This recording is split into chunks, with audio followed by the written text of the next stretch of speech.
Assalamualaikum. Hai semua, bagaimana kabarnya hari ini? Semoga teman-teman semua diberi kesehatan dan rezeki yang melimpah dimanapun kalian berada. Untuk minggu ini kegiatan sudah normal kembali ya, dan untuk penduduk sekitar juga sudah melakukan aktivitas seperti biasa ya. Anak-anak sekolah sudah normal masuk sekolah juga, dan bagi yang bekerja baik itu di pemerintahan ataupun di tempat lain sudah mulai aktif kembali pastinya. Dan untuk hari ini kegiatan saya seperti biasa ya, namanya juga IRT dan mempunyai kegiatan di warung sembako sambil melayani pembeli. Hari ini saya ada belanja lagi ya di grosiran langganan saya, dan ini pemesanannya via WA, dan alhamdulillah untuk pembelanjaan kali ini lumayan banyak ya. Mayoritas sih minuman-minuman gelas dan yang lainnya, karena memang kalau belanja di agen langganan itu pasti campur-campur ya, bukan hanya satu item aja, pasti banyak banget, dari minuman gelas, minuman botol, atau juga ada rokok-rokok, semuanya ada. Kecuali kalau memang produknya beliau sudah kosong, saya akan mencari di tempat lain. Untuk video kali ini saya akan membahas mengenai trik saya agar warung saya ini terkenal dengan warung dengan harga yang lumayan murah, karena memang saingan di daerah saya lumayan banyak ya. Jadi kita sebagai pengusaha warung sembako kecil-kecilan, apalagi memang usaha kita itu di komplek dan saingannya banyak banget, kita harus pinter-pinter memilih agen langganan atau grosir langganan yang memang harganya terjangkau, dan kita juga bisa jual produk yang mereka promosikan ke kita dengan harga yang mungkin bisa dibilang relatif murah ya. Karena untuk penduduk sekitar pastinya mereka kalau berbelanja memilih warung-warung yang memang memberikan harga yang terjangkau, dan kalau bisa mereka ingin produk-produk yang mereka cari itu dengan harga yang miring. Sebenarnya untuk trik-trik ini tuh banyak banget ya. Setiap pengusaha warung sembako pasti mempunyai trik-trik sendiri, apalagi untuk memikat pelanggan agar pelanggan itu tidak pergi ataupun tidak berpaling ke tempat yang lain ya. Pastinya kita harus benar-benar mempunyai trik jitu agar mereka itu selalu setia berbelanja di warung kita pastinya. Dan yang namanya persaingan usaha, apalagi warung sembako ya, ini di komplek perumahan seperti ini, kalau kita bersaing itu secara sehat, janganlah gunakan hal-hal yang negatif agar usaha kita ataupun rezeki kita itu berkah, dan agar kedepannya kita juga selalu rukun antar tetangga. Kalau kita bersaing secara tidak sehat dan saling menjatuhkan, itu akan berakibat untuk kehidupan kita sehari-hari. Untuk saya pribadi, agar warung saya ini selalu dianggap oleh penduduk sekitar menjadi warung yang mempunyai harga jual yang lumayan murah, itu sebenarnya simple banget ya. Kalau saya itu, kita harus tahu produk-produk sembako apa sih yang setiap hari ditanyakan oleh pembeli.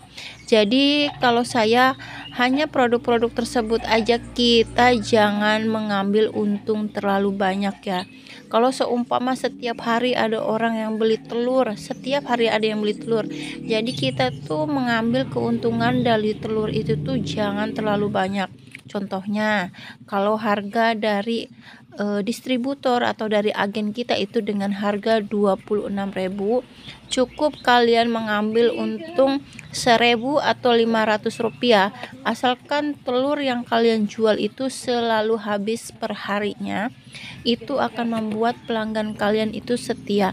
Memang sih kalian akan mendapat keuntungan sedikit, apalagi kalau kalian membeli telur per ikat dan ada yang pecah, pastinya itu akan rugi sekali ya. Tapi alhamdulillah di distributor telur langganan saya itu, apabila saya membeli telur per ikat dan ternyata dalam ikatan tersebut ada telur yang bau ataupun telur yang pecah, otomatis telur-telur tersebut boleh ditukarkan kembali dengan telur yang baru. Jadi kalau saya itu memang tidak terlalu mengambil keuntungan terlalu besar di penjualan telur ya. Paling tinggi untuk keuntungan telur itu saya mengambil keuntungan sekitar 1.000. Dan kalau ingin telur kita itu cepat habis, dan kemudian biasanya kalau agen langganan saya itu suka menawarkan kalau teteh pengambilan sekian ikat akan saya kasih harga lebih murah lagi teh.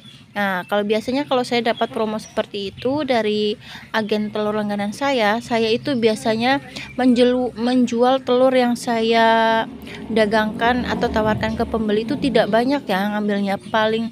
Paling besar itu saya mengambil 500 rupiah, asalkan telur itu langsung habis hari itu juga. Biasanya itu saya mengambil telur lebih banyak itu di hari-hari Jumat, Sabtu, Minggu ya. Kalau hari-hari biasa memang untuk penjualan telur itu biasa-biasa aja, tapi kalau hari Sabtu, Jumat, Minggu itu pasti satu harinya bisa habis sekitaran 2 ikat.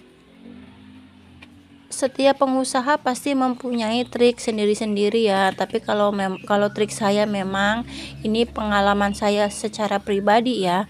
Kalau ingin warung sembako kita itu dikenal oleh penduduk sekitar itu dengan warung yang memiliki harga yang lumayan murah, memang saya itu tidak mengambil keuntungan terlalu besar untuk bahan ataupun barang-barang pokok yang memang setiap hari dibeli oleh penduduk sekitar ya. Begitu juga seperti garam ya, kalau garam itu pasti setiap hari ada yang menanyakan ya, walaupun memang menurut saya itu pemakaian garam itu tidak terlalu banyak, karena saya sendiri aja menggunakan garam satu bungkus itu bisa habis sekitaran 2 minggu ya, karena memang saya tuh makainya tidak banyak dan tidak terlalu suka asin. Tapi memang penduduk di wilayah saya ini kan banyak pedagang, jadi saya itu menjual garam itu lumayan murah, dengan modal per bungkusnya itu biasanya 1.200 ya.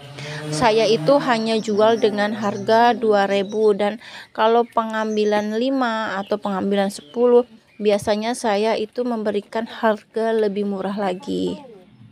Jadi teman-teman, kalau ingin warung kalian itu terkenal dengan harga yang relatif murah, kalian harus tahu ya, produk-produk di warung sembako kalian itu apa aja sih yang memang laris manis di setiap hari ataupun yang diminatin oleh pembeli. Jadi kalian pastikan produk-produk tersebut itu kalian bisa menyetok lebih banyak, jangan kalian stok dengan sedikit. Kemudian kalian harus cari tahu di mana distributor yang lebih murah ataupun tempat kulakan yang lebih murah. Jadi kalian bisa jual dengan harga yang relatif murah. Jadi penduduk ataupun pelanggan kalian itu akan senang apabila produk yang kalian jual itu lebih murah dari warung-warung yang lainnya. Itulah sedikit tips yang saya terapkan di warung sembako saya ya. Mudah-mudahan bermanfaat untuk teman-teman yang memang mempunyai usaha warung sembako. Dan sampai ketemu di video-video selanjutnya. Assalamualaikum warahmatullahi wabarakatuh. Bye-bye.